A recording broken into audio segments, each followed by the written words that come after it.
our other colleagues from CE for joining this session. Next slide, please. Before we begin, just to give you a few housekeeping rules, this session is being recorded and will be lasting, like this will be session for 1 hour. And today only panelists will be speaking. However, you will get a chance to actually post your questions and there will be question answer session. So if whenever you are posting your comment or question about any aspects during this session, please identify yourself and your organization. Next slide, please. Just giving a brief background on the Center for Environmental Education. We are a national institution working since 1984, like looking at various aspects of how we can work with different target groups by using education and communication as a tool to use to implement various activities related to education for sustainable development, as well as to look at what are the priority concerns in each area and design and implement similar kind of strategies and programs and initiatives which help local community, local entrepreneurs and schools and other target groups to look at how environmental concerns could be connected to curriculum, to their own day-to-day activities, and look at the overall way of looking at implementing some of the initiatives related to whether it is government initiatives or initiatives which can be taken at an individual level. Next slide, please. As you know that on 5th June this year, UN Decade on Ecosystem Restoration was launched. With this, CE has initiated this Act to Restore campaign, which began on 5th June. And today on Global Handprint Day, we are closing the 6-month campaign. And we are happy to share that we are covering all these 6 ecosystems during this entire campaign, where we started with oceans and coast in the month of June, then discussed about what are the aspects of forest ecosystems, then covered about rivers and lakes, farms and grasslands, mountains and towns and cities. So looking at how each one of us can take part in ecosystem restoration, this poster helps us to guide what kind of choices, how we can raise our voices and what actions can be taken. So this is the campaign which we have been running, and we have received a wonderful response from different target groups, whether it is schools, whether colleges, and have got very interesting entries also where we have run campaigns and competitions. So we will be sharing today some of the summary of those entries which we have received from different people across country. Next slide, please. As I mentioned that today we are starting this session, new module on mountains, and with that it coincides like we have Global Handprint Day today, and Handprint was launched by the Center for Environmental Education on 27 November 2007 during UNESCO's 4th International Conference, which held in Ahmedabad on environmental education. And since then, 27 November is being celebrated as Global Handprint Day, which looks into how each one of us in our own personal domain at individual level or wherever we are working, whether it is a campus, it is a home, it is a neighborhood, how can we work towards sustainability? And since then, this day highlights how each one of us are able to take positive actions and take our long journey towards sustainability. So it is not about having a guilt of like we have an ecological footprint, but also looking at how we can have a positive action for preserving our environment, protecting our environment.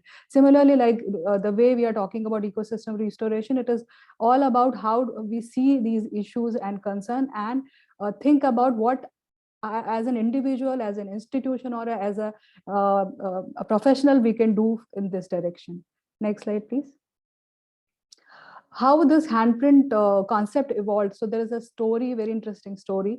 We were like Center for Environmental Education was implementing a program in Andhra Pradesh with around 1,500 schools of Andhra. And there was a lot of discussion happening, and we were doing a lot of activities with school children. And so this girl, 10-year-old girl Shrija, said, like, why have to always talk about negative part of, like, what kind of negative impact we make on environment? Why don't we talk about something positive which we can take, which is like gives us a hope as a young generation and can ensure a future sustainability. So this is the handprint, the sign symbol you see is her handprint symbol, which has been which was accepted and which was launched during an international conference, and now it is globally being used by several institutions to showcase that we all can work together and take action. So as I mentioned, it looks like it symbolizes a symbol of hope. It gives us a belief and courage and commitment that actions speak much more stronger words than just talking about problems. Next slide, please. So how do we celebrate Global Handprint Day? So that question comes to our mind. So there are a few ideas here we are sharing. And with the launch of handprint concept, CE itself initiated a lot of programs which encourages school children, teachers, school campuses to look at what handprint action they can take. So we initiated this program called Paryavaran Mitra in 2008, and conducted a nationwide campaign where we selected an Paryavaran ambassador. Dr. APJ Abdul Kalam was selected by children, and then this entire program was launched. So this is a school initiative we are doing with a lot of schools across country. Over 2 lakh schools are part of this program. And also later we joined hand with Foundation for Environmental Education to initiate this Eco Schools program in India, and CE is a host institution. So these two programs adopted the concept of handprint, and then our activities and pedagogy was built around how each school, each children, and how in groups and at various level we can take action. So each school can celebrate. Anybody who is interested in or taking action can actually circulate this message.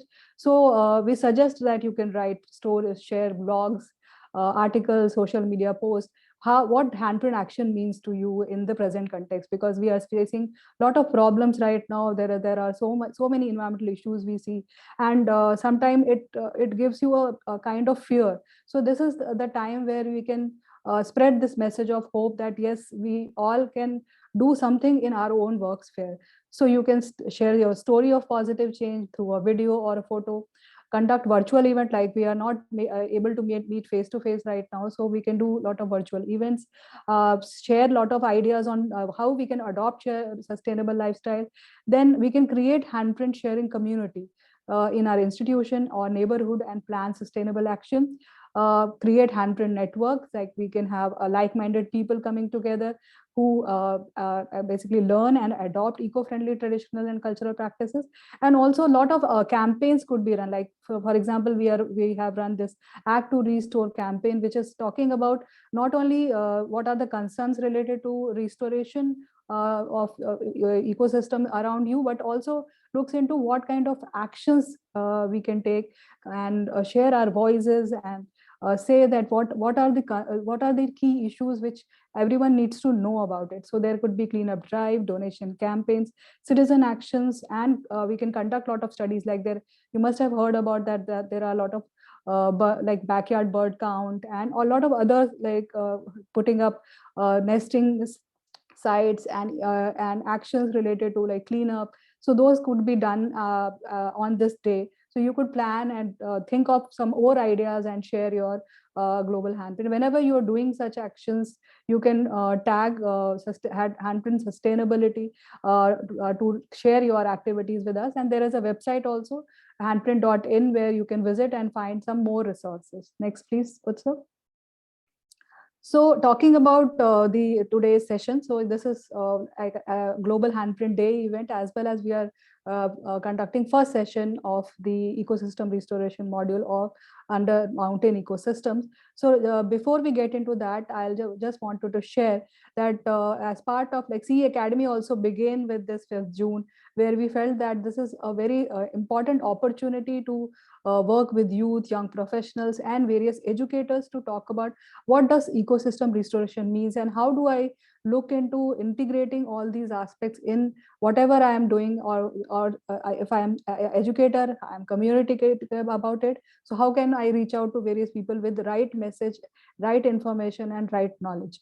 So this course was initiated with this launch of CA Academy, and with that, slowly we felt that there needs to be some courses which should be meant for teachers, where we initiated Green Teacher course. And then there is a recently we have developed a climate change course, which is specifically meant for youth who could understand what are the climate change issues and discussions happening not only at national level but at the international level. And there are many courses which are being planned and coming soon.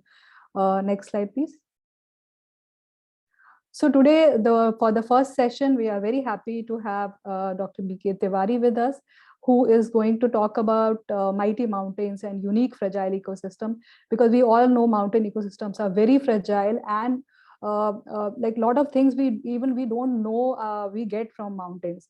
So Mr. Tiwari, Dr. Tiwari is a very important, he has worked as professor and head at Department of Environmental Studies at Northeastern Hill University, Shillong.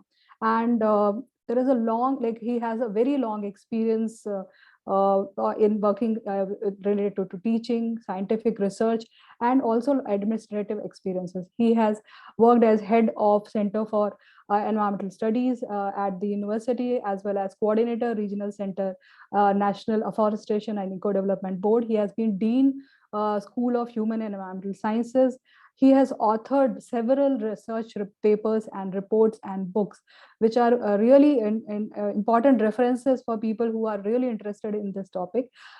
His research interest is in the areas of eco restoration of degraded lands. He has done a lot of projects. He has implemented a lot of projects related to in this area: biodiversity conservation, ecosystem health assessment, sacred grove, shifting cultivation, joint forest management, natural resource management, looking into how livelihood and forest products are connected. He has developed curriculum also for the higher education related to various topic related to environmental studies. He has been part of a lot of international collaborative work, as well as has chaired a lot of prestigious committees at national and state level. So I will not be able to cover what the long experience he has in this field, but I'm sure with this first session, after listening to him, we will be able to understand what kind of experience he brings into this today's session, and we will be able to understand what are the different things we need to understand about this mountain ecosystem. I would request him to give an overview of what mountain ecosystems are, and then what are the different ecosystem services which these mountains we get from these mountain ecosystem, and what are the different issues and concerns we should keep in mind when we are looking at restoring mountain ecosystem. So with this, I would like to welcome Professor Tiwari for sharing his wide experience, and I am very sure this is going to be a wonderful session. And I would request all the participants to please keep posting their questions in the question and answer section or in the chat box, and we'll be able to take those questions after Dr. Tiwari's session. So welcome, Dr. Tiwari, and over to you, sir.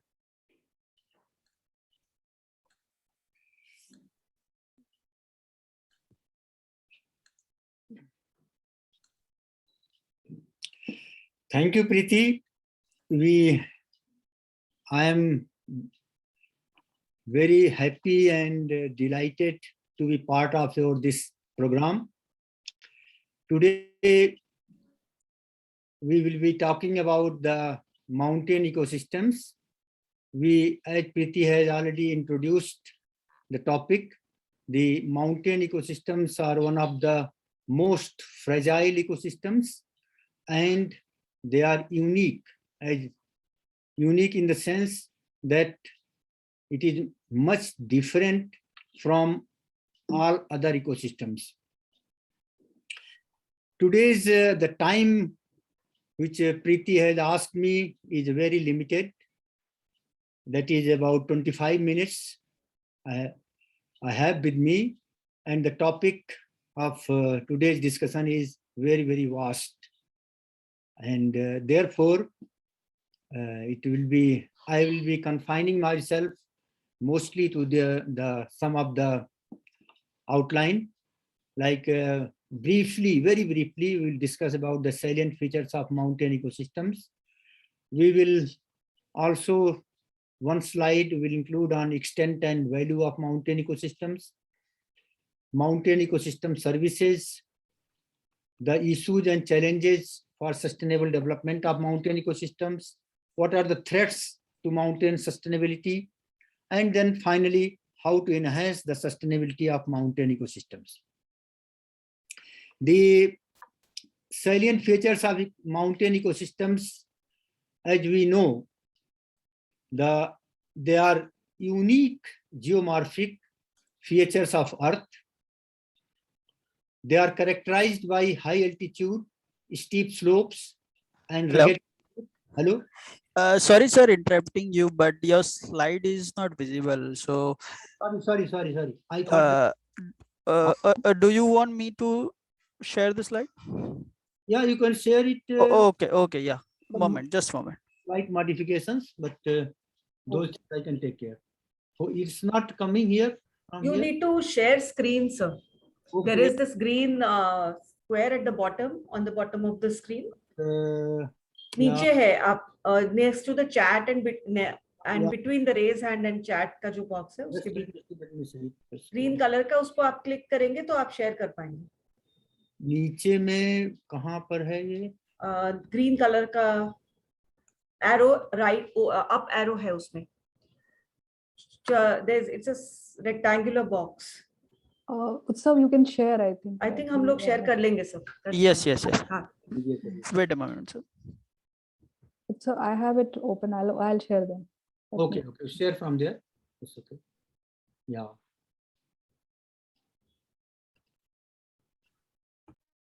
I need not do anything here. No, you don't need to do anything, sir. बस आप बताते जाइए वो change कर. हाँ, I'll do it then. Share screen, but now I need not do.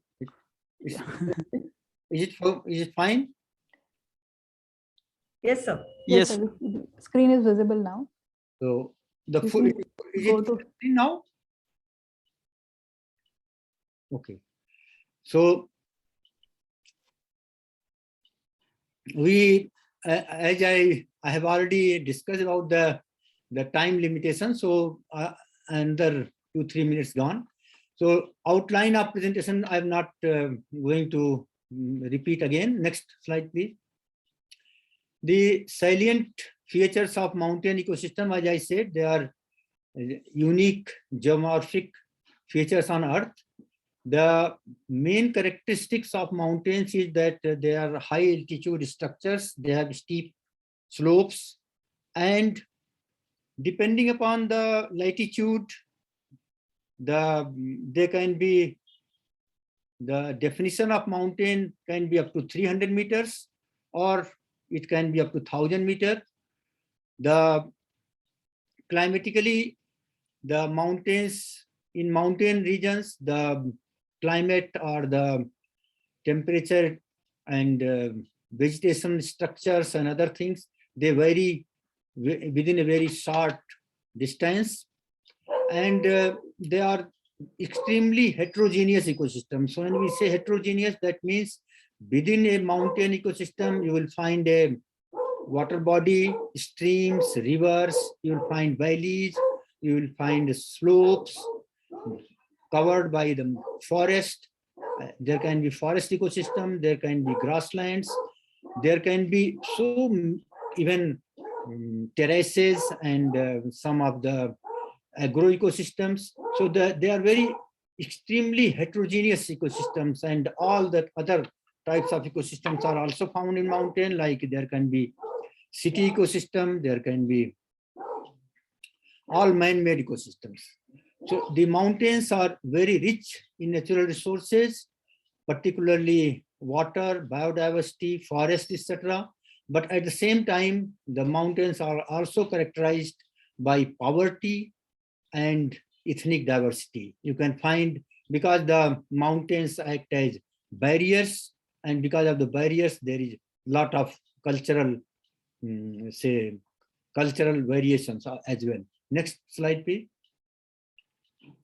The extent and value of mountain ecosystem.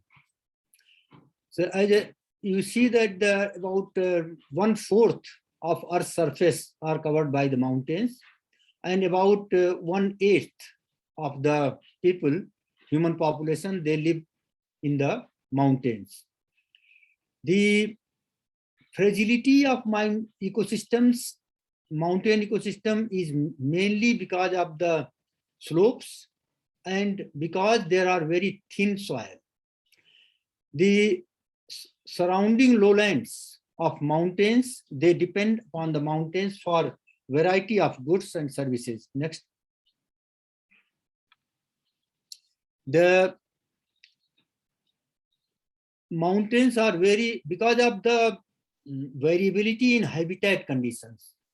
Within a short distance, the habitats, they change. And there are so many variety of habitats within a small area. And this, because of that, the mountains are very rich in biodiversity, and it is estimated that about 25% of the terrestrial biodiversity, they are found in the mountains. As I said in the earlier that there is cultural and ethnic diversity in the mountains. Because of the biodiversity and threat perception to biodiversity, we have a lot of protected areas. We have the number of the hotspots in mountain areas, and they supply the water to about half of the human population. Mountain agriculture, they provide subsistence to about 500 million people. Next. This is the general feature of mountains.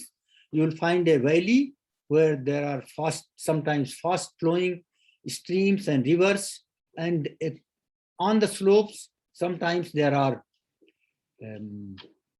forest and thick vegetation. Sometimes there are rugged mountains devoid of any vegetation. Next.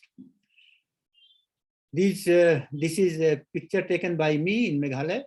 These types of streams are flowing amidst thick vegetation of forest. Next. These type of structures you will see if you go to Central Asia, or if you go to Tibet mountains, or high altitudes of Ladakh. Next.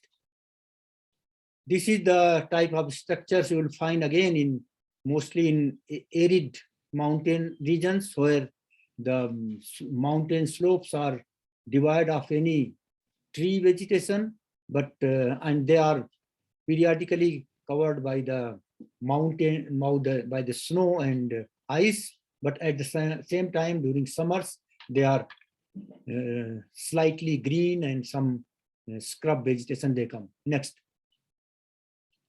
These are the type of people. There are, as I said, ethnic diversity is huge, and the people living in mountains, sometimes they are Mongolian, I mean, tribe, and their features are much different. Next. This is the type of bridges which are found in many places in Arunachal. Fortunately, I have crossed the rivers, several rivers in Arunachal on these type of bamboo bridges. Next. As Preeti said just now, that we need to discuss certain things about ecosystem services. Variety of ecosystem services are provided by the mountain ecosystems. Some of them are water for drinking and irrigation. The mountains are full of medicinal plants. A lot of medicinal plants are collected from Himalayas, Nepal, and adjoining areas. And you see that some of these medicinal plants, they find their place in Europe and North America and several other parts of the world. And then they are source of timber, they are source of non-timber forest products, among regulating supporting services which are very important for mountain ecosystems. They are rich in biodiversity, as I said earlier. They modulate the climate. One example we can understand that because of the Himalayas, we get the monsoons, and because of the Himalayas, the Central Asia is quite dry. Because of the mountains, the Indian peninsula is hotter than what it would have been if the Himalaya was not there. So the mountains, they sit at a place and they regulate the climate of both the sides of the mountain if the mountains are high. The rivers emanating from the mountains, they bring lot of sediments and they sometimes build the fertile lowlands. The mountains are reservoir of carbon. Lot of carbon and water is stored in the mountain region.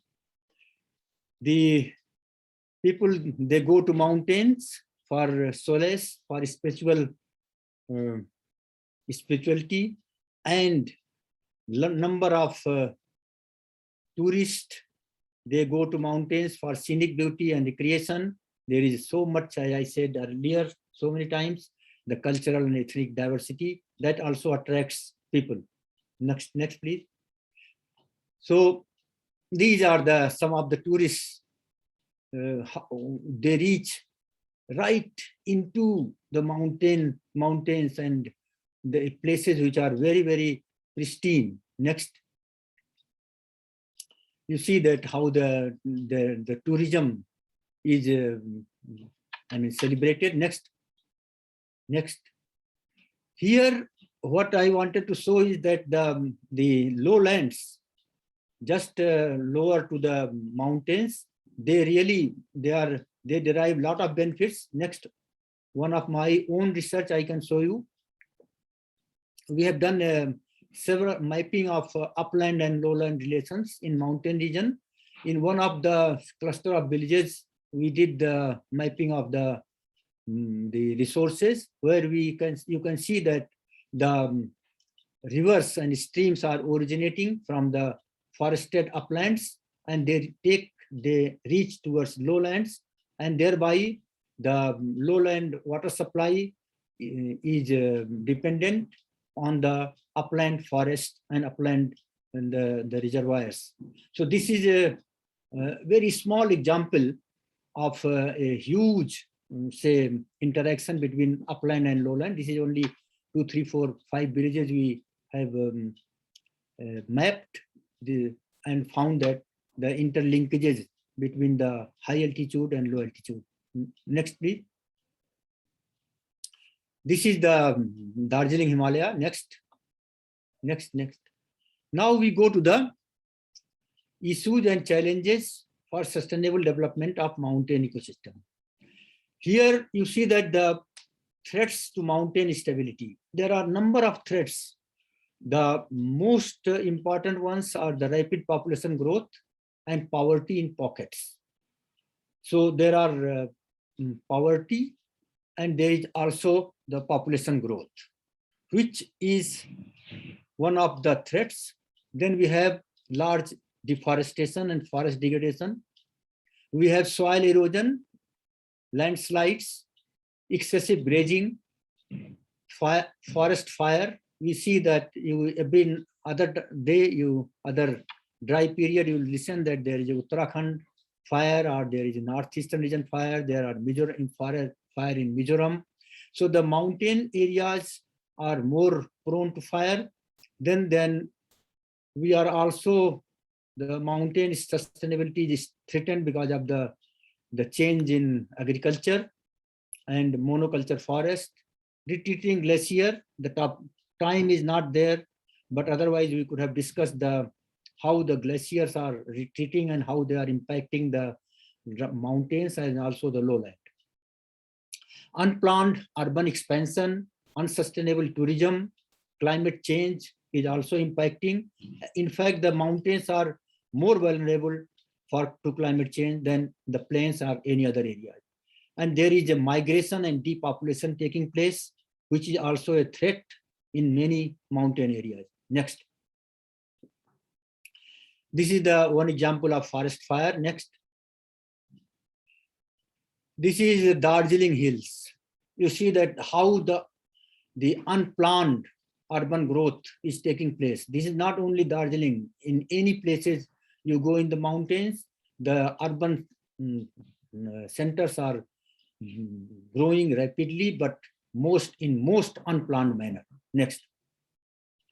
This is Kalimpong. You look at as if the buildings are standing over the buildings. Same type of pictures you will get if you go to Aizawl. If you go to many mountain or hill region upland cities, this is the type of structure you will see. So this is thoroughly unsustainable. Next, please. This is the type of rugged structure you may find in some of the mountains where the roads are built, and because of the roads you will find there is so much of the landslide, etc., etc. So the next, please. Not in that all the landslides occur because of the human intervention, but there are many places where the vegetations are removed or some other disturbances because of seismicity or because of the earthquake, the slopes get destabilized and the landslides take place, which may affect sometimes water bodies or may cause the blockade to water bodies and rivers. Next. Unscientific agriculture is also taking place in many places. This is the patch I am showing. It is shifting cultivation, but it's not only shifting cultivation which is there in mountain areas, but there are a number of other types of unscientific agriculture which is destabilizing the slopes, and because of that a lot of sediments they are created, and these sediments they reach to the streams and the rivers which are originating. I'm talking about Eastern Himalayas. They carry huge sediment, and in fact the worldwide, if you study the sediment dislocation, maximum sediments they come from the Himalayan region, Himalayan rivers. Next. The tourists, the picture looks very pristine, but the tourism is affecting the pristine ecosystem across the mountains, and you will find that small tourist based structures in the mountains and amidst deep mountains and amidst the forest, pristine forest. Next. This is also another example from Eastern Himalaya. Next. There are a number of hydroelectric dams coming up. Arunachal is considered to be to have 60,000 mega, you can say, huge power, hydropower is there from Arunachal, and large number of dams are being constructed here and there, and this whole of Tista river from Sikkim is dammed several times, and the whole river has changed drastically. If you have visited, I have visited, say I have visited it in 70s, I have visited in 90s, and I have also visited recently. The whole river system has changed because of the hydroelectric dams. So the mountains are the source of hydroelectricity, but at the same time they are affecting the natural ecosystems, both the mountains as well as the rivers. Next. So now we have come towards the close. I have taken about 20 minutes. So how to enhance the sustainability in mountain ecosystem. So the problem, as I said, the mountain is that population growth and poverty. So the first and most important thing is that population stabilization. Population stabilization to some extent is taking place, but not everywhere. There are pockets where the population is still increasing. There are pockets where population is stabilizing. The pollution prevention and eco-restoration of degraded habitats and ecosystems. This is also very important because of the tourism, because of the industrialization, because of other human activities, because of the urban growth. Lot of places in mountains are being affected by water and air pollution. And many of the, you can see even in the mountains, the degraded ecosystems are more than the pristine ecosystems. If you want to see a pristine ecosystem or least degraded ecosystem, you have to travel long distances. But if you want to see degraded ecosystems, you will find everywhere. So there is a need for restoration of ecosystems, and that is what is important for this restoration decade. Promoting sustainable tourism. The tourism has become the part of mountain ecosystems. Nowhere mountain ecosystem can really develop economically if the tourism is stopped. Tourism was not there during pandemic period. So many states and many regions of mountain regions which were dependent upon the tourism, they suffered a great deal. So what is the need of the hour? That we have to develop sustainable tourism. We cannot and we must not stop the tourism. Conserving soil, water, and biodiversity. The whole fragility of the mountain ecosystems is because we are losing a lot of soil, and soil is not built in few days or few months or few years.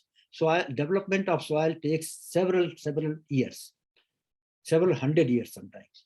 So 1 centimeter of soil can be lost in one big shower, but 1 centimeter soil, it can be built in hundreds of years. Therefore, the conserving soil is most important. The water resources, what is happening is that we are losing water from the mountains very fast because of the degradation of forest and the removal of vegetation, and the rivers are carrying all the water. We are also we are losing water because of the retreating glaciers and the changing pattern of rainfall because of the climate change. And what is happening is that the rainfall pattern is changing such a way that more and more rainfall taking place in a limited number of days, and therefore the water is lost from the system rapidly. We are also losing biodiversity, not only forest biodiversity, we are losing agro biodiversity. Because of the changing agriculture in the mountains, we are losing a lot of varieties and races of the crop plants and domesticated animals. We are losing so therefore what is required is that we have to conserve the soil. We have to work for the protection of biodiversity and water. We have to work for the environmentally sustainable economic development. This is actually the nutshell of the first 4 topics stated in this slide. The whole economic model of development has to be made environment friendly. And the last one, but not the least, is the planned urbanization. How it has to be done, that is a challenge. I'm sitting in Shillong. Shillong is rapidly growing all around, and most of the growth is not planned. Anybody is constructing house anywhere. So and same thing is happening in many urban places in mountains, and we can somehow do with the less planned or poorly planned cities in the plains, but we cannot manage an unplanned city in the mountains. So that is very important. Next. Thank you very much. I have, I think, taken not more time, Preeti ji. So I am so much again thankful to you for bringing me and letting me talk with my students whom I miss now. Thank you so much, sir. It was like you actually followed the time limit and covered all the top points which we have requested you to cover, and at such a short notice.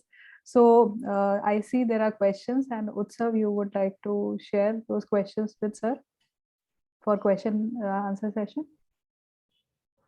Yes, ma'am. Yeah. Sir, it was so fantastic presentation and your talk. We know more about now mountain ecosystem, and we have few questions from the participants, so I would like to share with you. First is from the Vijay Kumar. He mentioned that kindly mention the type of medicinal plants material collect from the mountain. Is it grown manually or natural medicinal plants? Yeah, unfortunately, most of the medicinal plants collected from the mountains, they are from the nature, and very few are grown or cultivated. So therefore, the collection is not sustainable, and the collection can be made sustainable if only the shoot and leaf and flowers and buds are collected, and the roots are left intact, and the plants are not uprooted. But unfortunately, I know, I have been working on medicinal plants of Northeast India, and I have I also know the medicinal plants of Nepal and other Western Himalayas. Most of the collection of the medicinal plants is not sustainable, and therefore, I'm sorry to say this fact of the life. Thank you. I just wanted to have one aligned question, sir. Is there an effort at sustainable harvesting of medicinal plants, or is there any effort whatsoever?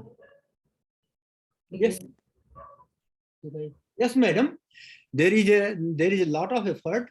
Government of India has a medicinal plant board, and all the states of country, they have medicinal plant boards. So they are working. Actually, they are promoting for the cultivation of medicinal plants in the in plantation programs and in some other places. So these are happening. But at the same time, as I said in the answer to the previous question, that unsustainable extraction of medicinal plants is still taking place. In the state where I am sitting, there was a lot of ginseng and pseudo ginseng available in 30-40 years back, and all that has been extracted, and now it's very rare. The Arunachal and most of Northeast region, there were a lot of Texas plants. Most of the Texas has already been collected and exported, and so many. Not only that, even the animals and wild animals, they are being unsustainable. I mean, they are hunted and for sometimes for medicine, etc. That is unfortunate. Thank you, sir. Okay. I request Vijay Kumar to unmute yourself, so you can share your questions to the sir. Vijay Kumar. Yeah, all are his questions. Exactly. Hello. Hello.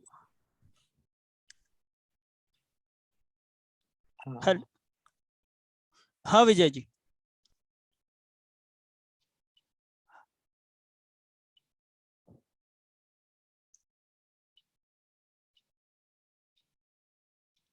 Hello. Is it audible? Yes, yeah. Yes. Yeah, you are audible. Ajit sir, good evening. Good evening, Vijay Kumar जी. आपने बहुत short and sweet precise form में present किया है. काफी अच्छा लगा आपका presentation attend करते हुए. Thank you. सर ये जो मेडिसिनल प्लांट्स है जो आपने बताया, जो कहीं नेचुरल है कहीं मैन्युअली ग्रो करते हैं, तो कुछ मेडिसिनल्स का प्लांट मैं जानना चाहता हूँ, आप बता सकते हो सर कोई कौन से मेडिसिनल प्लांट्स कर रहे हैं उधर? यहाँ पर हाँ जी। ऐसे तो मतलब means I do not remember of hand the all the plants. No, at least some popular one. Popular ones, Texas is being planted in large areas nowadays, which Okay, is sir. a medicinal plant for cancer. Mhm. And the number, I mean, tree medicinal plant trees are being planted, Okay, sir. but herbs and shrubs are not so much popular with the forest department and medicinal plant board Okay, sir. plantation, because their upkeep and care, it takes more Hard. protection. Okay, So sir. most of the plants which are being planted, they are tree-based medicinal plants. Okay sir, thank you. और sir आपने presentation में ये भी बताया कि mountain काफी users and benefits में कि स्पिरिचुअल रोल के लिए भी काफी यूज होता है। मैं थोड़ा जानना चाहता हूँ सर स्पिरिचुअल कैसा यूज होता है, ताकि मेरा ये थोड़ा जिम्मेदारी खत्म होने के बाद ताकि मैं भी थोड़ा माउंटेन में जाके स्पिरिचुअल प्रैक्टिस कर सकूं। विजय कुमार जी, अभी तो आप बहुत यंग हैं, आपका तो बहुत दिन तक चलेगा, लेकिन ये देखिए, the I mean spirituality means that if you see that most of our तीर्थ, जी, जो बहुत सारे हमारे जो तीर्थ स्थान हैं, वो Badrinath, Kedarnath, Gangotri, Yamunotri, all these are located in the mountains. yes, So sir. people go there to get some sort of Okay. solace and blessing and like that.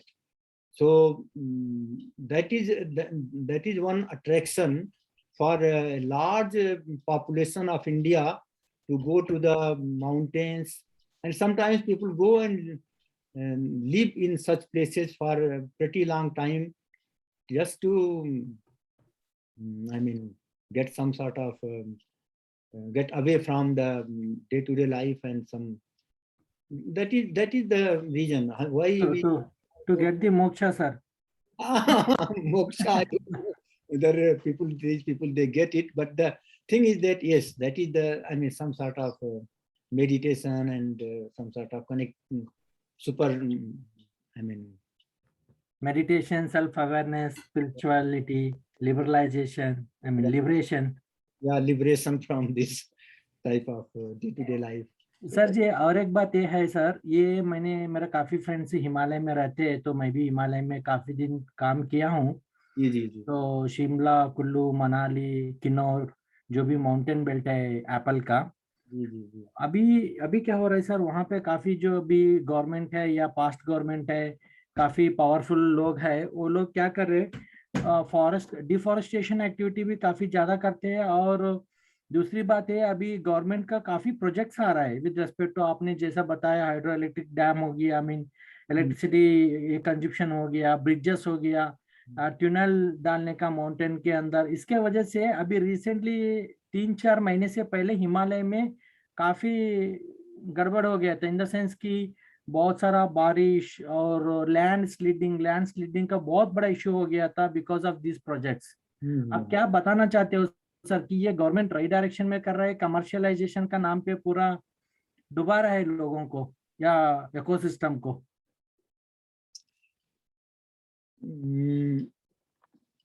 देखिए, आई मीन सर ये पॉइंट जो है, it's not against any government, it is against the activities. not against government. Actually, any project when it is taken, then there is always a environmental impact assessment done. In that environmental impact assessment, there is always a environmental management plan, and that plan is meant for the mitigation of the effects or Okay, impact.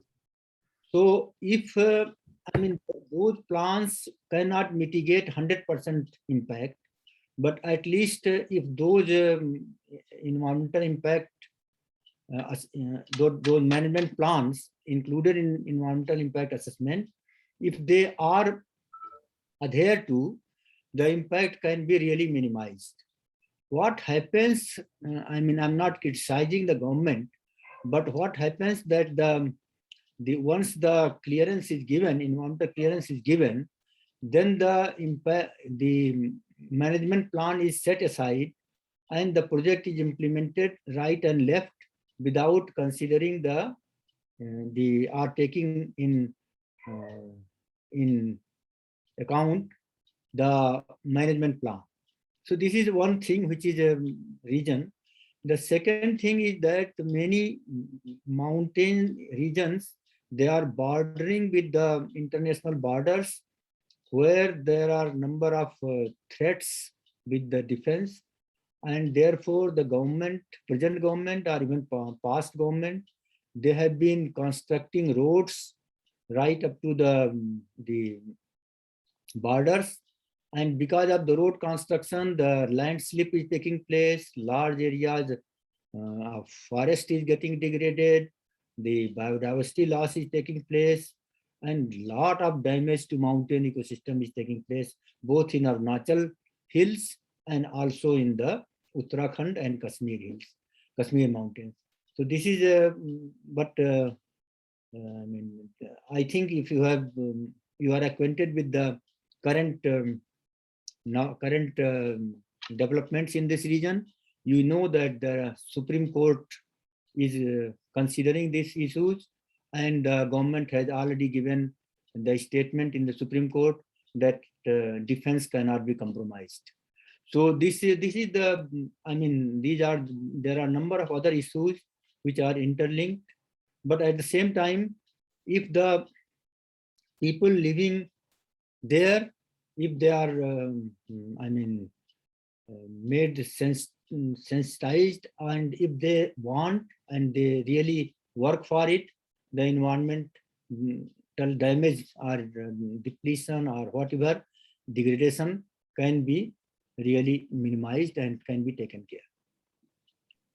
Ji sir, धन्यवाद sir. मैं जब भी पहाड़ी लोगों से मिलता हूँ, जैसे आप जैसे जो कि ताकि थोड़ा जानकारी होता है मेडिसिनल और अरोमेटिक एंड आयुर्वेदिक में, वो लोगों का कुछ खास प्रोडक्ट होता है उनका घर में, कि वो लोग काफी इंटरेस्टेड रहते हैं कि कुछ प्रोडक्ट बनाते हैं, कि सर दर्द हो रहा है तो ये, बॉडी पेन है तो ये, मीन छोटा मोटा बॉडी पेन, सर दर्द, ऐसा छोटे छोटे जुकाम को इलाज करने के लिए आपका ऐसा कुछ प्रोडक्ट है तो मैं जरूर जानना चाहता हूं सर, और खरीदना भी चाहता हूं और लेना भी चाहता हूं। अगर आप गिफ्ट में दिया तो गिफ्ट में प्यार में ले लेंगे, आप कॉस्ट किया तो कॉस्ट में। Vijay Kumar, this is almost just like a personal question. Can you just do it outside the? Yeah, I think. Yeah, that would be very useful. Yeah, unless sir wants to kind of answer. No, I don't. I mean, I can say that I have some place in my house where, I mean, this personal answer, I have planted several medicinal plants, and I have planted giloy, I have planted the kari patta, I have planted so many medicinal plants, which but all those, I mean, I have planted turmeric, I mean, so many. So all these are for my self-use, and all because of my training in the area. So, and not only that I talk, but I also do some act which I can do it. So I'm doing. That's fantastic. And I expect that others also should do it. They should plant the medicinal plants in their home garden, or if they have places, because now there's a large population of the country live in the flats, so they cannot afford it. But if you have a house where some home garden or some places are there, and everyone should plant it. Thank you. Thank you so much, sir, for this wonderful presentation. And the thanks Vijayji for all these questions. I think it was there. And anybody who has any other questions, please, this is the time. Otherwise, we'll move on to the next session quickly. I request everybody to be there, to stay. Yeah, there's one more question, I think. Vijay again. Oh, okay. Vijayji, thank you so much for the active participation. Okay, so we wanted to share, as Preeti mentioned, we wanted to share the winners of the Act to Restore competition. We had announced a national photography competition for various age groups, and we received, I think, around 100 entries, and out of that, these are the some of the winners, and we've categorized them according to their age groups. When you see something called the YRE, which is the Young Reporters for the Environment, and this is a campaign. CEE is this program CEE runs along with the Foundation for Environmental Education, based out of Denmark. It's an international competition and a program where we invite young students and young participants to join us and send in journalistic articles, photographs, photo stories, videos, which then we have a national kind of winners, and those are entered into the international competition. So some of these which would be would have the chance to be part of the international competition now. So the first one is Vidit VS from DPS Bangalore, and this photograph is in Yelahanka, Bangalore, and you can see it is self-explanatory. It's one of the very nice pictures that I've seen, and about basically plastic and how it affects life in the water. Next, please. Okay, so this is again, these are all supposed to be focused on ecosystem restoration and their understanding of that. So looking at the importance of bees for pollination, food supply, and the biodiversity. And this is again from the same 11 to 14 age group, and very nice write-up also. Next, please.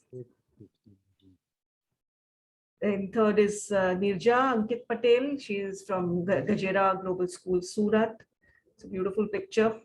And yeah, next please. So the slightly older age group, 15 to 18 years. Just look at the water drop and the leaf. It's a lovely photograph. And it's clicked in the garden of her home. So basically looking at the importance of the importance of nature as something that needs to be celebrated. Next, please. Atharva has taken the photograph of Darjeeling.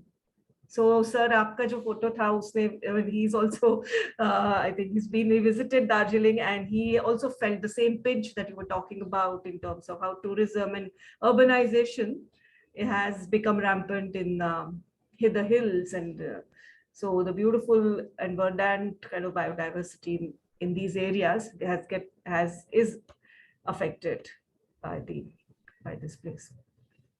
Yeah, next please. Forest fires, again, one of the issues and challenges in terms of what we need to protect biodiversity. It's seen in Amarkantak Biosphere Reserve. This Amit Prakash Nayak, who's a student at IIFM Bhopal, and this is again an older age group. Next, please. From Kaja, this is again about the importance of water purification and the aquatic and terrestrial ecosystems. How water what is the correlation between these ecosystems? Very interesting photograph. Next, please. Okay, so this is from from a teacher in government high school, and which is in Chhattisgarh, and basically looking at the whole cycle of life. So it's an interesting one as well. So these are the winners, and congratulations to all the winners whoever are part of this have joined us in this campaign, and we'll send you the certificates soon. Thank you so much. And no, okay, I missed this one. Yeah. So we also have a story, photo story. So we did have again basically the student has documented restoration of a site and using photographs and captions that they have done. So complete process has been documented. And this is from MSU Baroda, and it's restoration of a stream.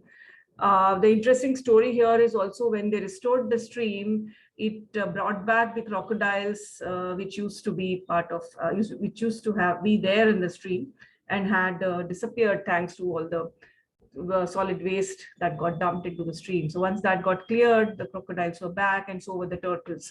So it's an interesting work that the students of MS University Baroda have done as part of this campaign. Yeah. Next, please.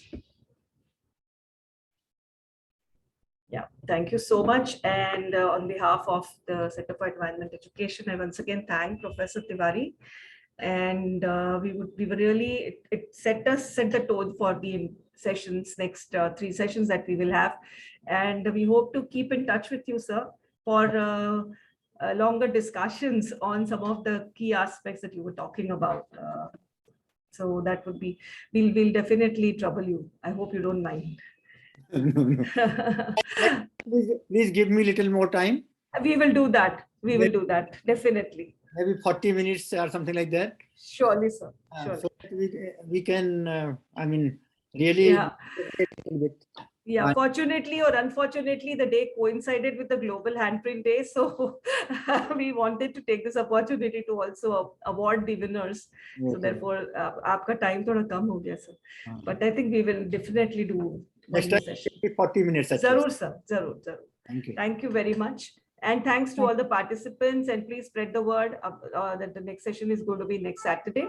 And each session is going to be an interesting one. So I'm sure you'd like to do that. We will be posting the assignments as usual and look forward to receiving them. Thank you. Can I leave of you? Yes, sir. Thank you, sir. Okay. Thank you so much. Okay. Preeti ji, namaskar. Thank you. Namaskar. Thank you so much, sir. All right. Thanks. And bye. We will see you next week.